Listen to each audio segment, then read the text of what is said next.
mangyayari. Ito yung round 2. Diversion play. Ang sakit naman talaga ng mga pagkabagto ni Sanji at si Cartesi. Pinupuruan ng alang din dito si Antonio. Immortality is down.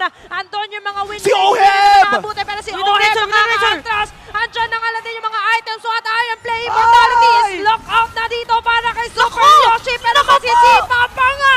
At Ayun na si Carl! Ayun na si Carl! ng iyang body block ni Luis dito sa Lord na sinisimulan gusto tapusin na Smart Omega na dyan si din ng mga Carl! kable pero medyo napupuruhan niya ng alin din si Oker. Antonio! Winter Crown inactivate na pero look at that! Antonio will still secure the Lord pero ang alin nito ay ang kanyang Si Luis tsaka si Joe, kailangan nilang maprotektahan si Joe.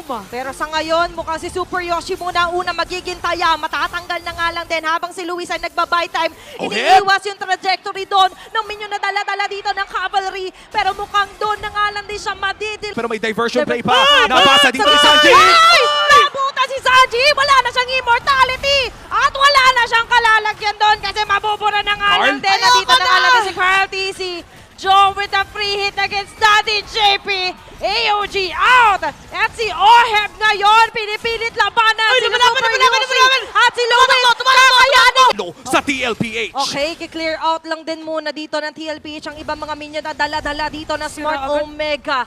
Agad-agad itong masisira ng barangay. Abante lang, may isa pa mahahatak. Sabay-sabay sila nag-aangatan dito pero sabay-sabay rin sila nangangaray sa nade-deliver na damage dito ni Joe. Masakit The to Big Lord! J is in. Yung Ayun Lord na na na! napakasakit. Napakaganda naman talaga na setup doon ni JP. Wala na rin siyang immortality. Papasok din sila Heart Easy pero babalik na rin naman. Isang masisipa dito. Nasipa! Wala na nga lang din doon sa may pinakagilid. Ay, iba pa mga members ng cavalry. Kaso nga lang si Joe may buhay pa rin. Wave.